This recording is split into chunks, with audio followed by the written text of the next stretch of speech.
नेपाल में भारत की हर पार्टी और विचारधारा का प्रभाव पड़ता है और यही कारण है कि नेपाल पर पड़ रहा हिंदुत्व का प्रभाव भी इससे अलग नहीं है, जिसके चलते अब वहां हिंदू राष्ट्र की मांग ने जोर पकड़ ली है। जी हां, नेपाल की जनता हिंदू राष्ट्र चाहती है। जैसे कि आप जानते हैं कि इस समय भारत में हिंदुत्व को लेकर काफी चर्चाएं हो रही हैं।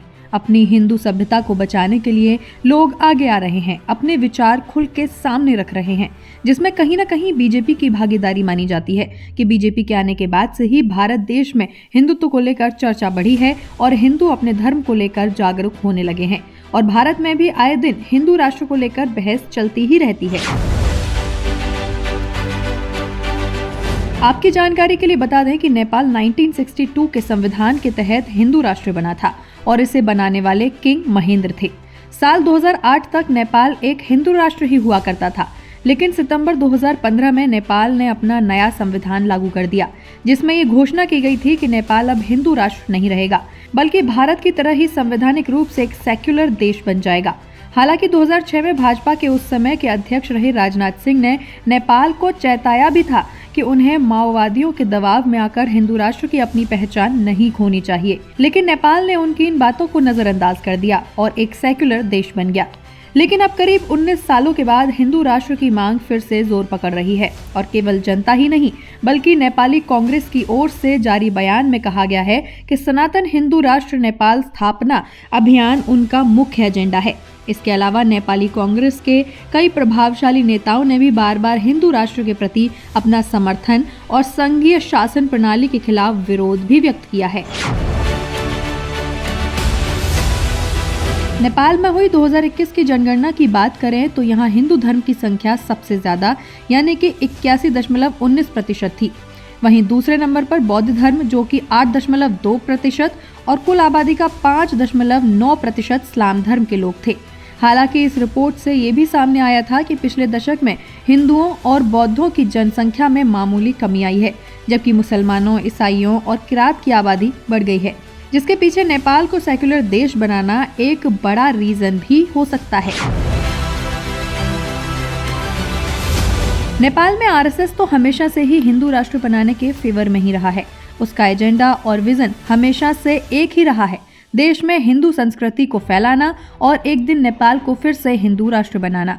लेकिन वही नेपाल के धर्मनिरपेक्ष राष्ट्र बनने के बाद से नेपाली कांग्रेस के कुछ नेता हिंदू राष्ट्र की बहाली के लिए अभियान चला रहे हैं। अपनी मृत्यु तक कांग्रेस नेता खुम बहादुर खड़का ऐसे अभियान का नेतृत्व कर रहे थे और अब पिछले कुछ सालों से कांग्रेस के केंद्रीय सदस्य और सांसद शंकर भंडारी इस तरह के अभियान का नेतृत्व कर रहे हैं। कांग्रेस के पूर्व केंद्रीय सदस्य लक्ष्मण प्रसाद घिमिरे ने नेपाल को हिंदू राष्ट्र बनाने के समर्थन में कहा कि संविधान बनने से पहले ही नेपाल को धर्मनिरपेक्ष घोषित करना एक गंभीर गलती थी।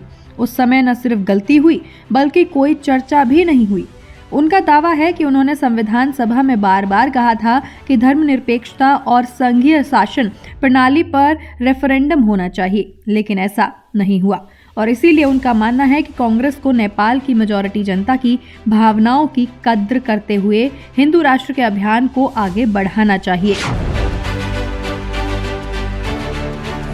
राजनीतिक विश्लेषकों का कहना है कि हाल ही के वर्षों में कांग्रेस के भीतर धर्मनिरपेक्षता का विरोध बढ़ता दिखा है और इसके दो मेन कारण हैं। पहला, कांग्रेस का खोया हुआ जनमत बचाने के लिए धर्म की आड़ लेने का दावा और दूसरा, कांग्रेस के भीतर भारत में सत्ताधारी पार्टी बीजेपी का बढ़ता प्रभाव। ये दो ऐसे मेन रीजन माने जा रहे हैं जिनके कारण नेपाली कांग्रेस धर्मनिरपेक्षता का विरोध जमकर करने लगती दिख रही है, जिससे आने वाले समय में हो सकता है कि नेपाल एक बार फिर हिंदू राष्ट्र घोषित हो जाए। लेकिन अगर वही बात करें कि धर्मनिरपेक्षता के समर्थक या सेक्युलर ही रहने देने के पक्ष में जो लोग खड़े हैं उनका क्या कहना है, तो उनका हमेशा से सीधा सीधा ये मानना रहा है कि नेपाल ने जब जब कट्टर दिखने की कोशिश की है तब तब उनके रिश्ते कई देशों से उतने अच्छे नहीं रहे हैं। साल 2015 से पहले भी ये चीज़ देखी जा चुकी है कि कट्टर होने के कारण ही बाकी देश नेपाल से कटते थे, जो साल 2015 में नेपाल के सेक्युलर घोषित होते ही उनके रिश्ते बाकी देशों से कुछ हद तक सुधरने लगे। तो अगर नेपाल एक बार फिर कट्टरपन पर आकर हिंदू राष्ट्र बन जाता है तो कहीं ऐसा ना हो कि वे देश फिर से उनसे कटने लगे। अब इन बातों से तो सीधा सीधा यही लगता है कि मानो ये कुछ लोग चाइना से डर रहे हों। आपका इस पर क्या कहना है, हमें कमेंट करके जरूर बताएं। Bureau report, Bharat Shri.